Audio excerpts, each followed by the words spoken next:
Hey,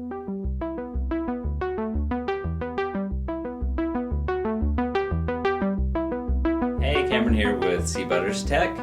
And, I've gotten a lot of usage over the last couple of years out of this Oros gaming box. It is a very nice eGPU. It was originally a 1080 in here. So fairly old device, but I upgraded it to a 3060 dual and then a 3060 Ti dual, and that's what's in here right now. Although in the next couple days, the 4060 Ti is going to launch, which is supposedly going to have cards that are small enough that they might fit in here. So because I love this chassis so much, I'm going to try getting a 4060 Ti into here as well, which should use a ton less power, and B, it should just run cooler. And anyways, get subscribed if you want to see me upgrade this into a 4060 Ti, but that's not what today's video is about. Right now we're still looking at it from the 3060 Ti perspective, but what we're looking at is what is the difference when you're using a U-series eGPU on a thin and light versus an H-series like the 13900H in the ZenBook Pro over Thunderbolt. So two different devices, 12th gen, 13th gen, 15 watts up to 55 supposedly on the spec, but probably about 28 maximum watts on the CPU here, where this guy can push up to 115 watts in burst mode, and is in general a 45 watt CPU. So I ran several benchmarks, and we're going to take a look at those and see how much more performance you can get just from a change in the CPU for a Thunderbolt eGPU. So let's go ahead and look at those numbers. Okay, first of all, let's get the elephant out of the room. This Asus ZenBook Pro OLED that we're using to look at the 13900H already has a 4070 inside it, so there's literally no point to putting a 3060 eGPU on it. But the point is we're comparing the CPUs. So I'm not doing this for a practical purpose with the ZenBook. It's just for the purpose of looking at that 13900H. So let's go ahead and start looking at the benchmarks themselves. Okay, so let's take a look at these TimeSpy results. Now, the light blue designates the Surface Pro with the i7-1255U, a 15 watt Intel CPU, and the dark blue is the i9-13900H, a 45 watt CPU. And if we look at the TimeSpy overall score, 8514 versus 9682. So we do get a boost here. But if you look at the CPU score, you can see, wow, it literally doubles it, which makes sense. The i7-1255U has 2 performance cores, where this one has 6 performance cores. And they both have 8 efficiency cores along with it. But that just gives, there's a lot more cores working for the CPU score here. If we look at the actual GPU score, there's really not much of a difference here. We've got a 9237 versus a 9106. So that's where the big difference in that score is with the CPU, which is what we're testing. We're looking at a very powerful CPU versus a less powerful CPU and seeing how it affects things. So looking at superposition, you can see our 15 watt CPU, 6620 versus the 13900H, 6629. So this is an interesting result. Literally almost no change in score.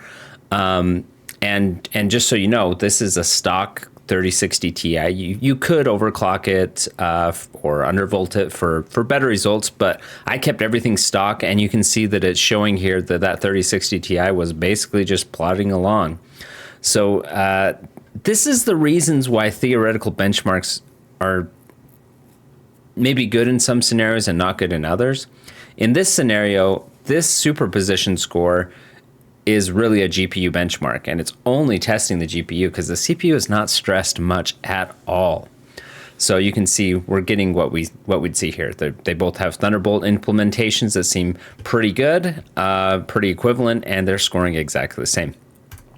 Shadow of the Tomb Raider, an actual kind of gaming benchmark, you can see that the 15 watt CPU got 77 versus 88 on the 13900H. That's about a 15% improvement. And as you're playing this game, you kind of get a feel for how things are with the 15-watt CPU versus 45-watt CPU. And you can kind of sense, like, you know, little hitches, little hangups, little things that are slowing it down from keeping that GPU fed. And when it can keep that GPU fed with you know, because the CPU is more powerful, it can boost those frame rates. So this is about a 15% lead with a higher powered CPU. Let's look at Final Fantasy 15 at 1080p standard. Again, this was the biggest difference in all the benchmarks that I looked at, 15 watt versus 45 watt. You can see we went from 9191 to 11224.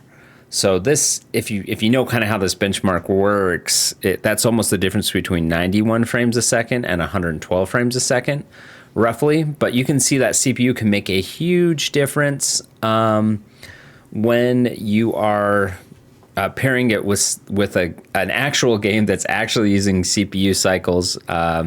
So yeah, same GPU, much better score with a 45 watt CPU.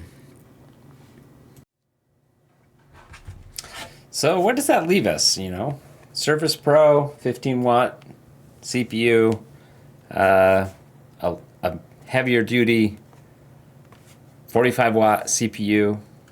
What are the conclusions? What can we take away from this? Well, I think it's about what most people would expect. You do lose a little bit of performance when you're using something as thin and light as the Surface Pro when you're using it with an eGPU. Sometimes we saw about a 20% performance difference because, you know, the CPU is kind of screaming for dear life as it's feeding this GPU. It's running at its absolute maximum capacity pretty much on the Surface Pro, where when you have a 13900H, it's really has not as much trouble keeping up with that eGPU. But in some scenarios, it didn't make any difference at all which one we were using. And in CPU heavy titles, it definitely could affect frame rate. So I don't think there's any like blaring takeaway from this video. It's just kind of fun to see the difference when using a very light CPU versus a pretty powerful 115 watt burst CPU. So let me know what you think in the comments. If you want me to test anything else out, let me know. I do have, as I was setting up this eGPU on these multiple different devices, eGPU can be so crazy to set up. I plan on doing a video that's going to show the best method for doing that. I did a video about this before getting it set up with the Surface Pro 9. But I've learned a few new things, and there's newer versions of Windows that seem to complicate things. And anyway, stay tuned for that video. If you are interested in eGPU, you may want to know this because if you may have been pulling your hair out from blue screen issues with your eGPU. So anyway, stay tuned for those videos and subscribe if you're interested in keeping up to date. And we'll see you on the next one.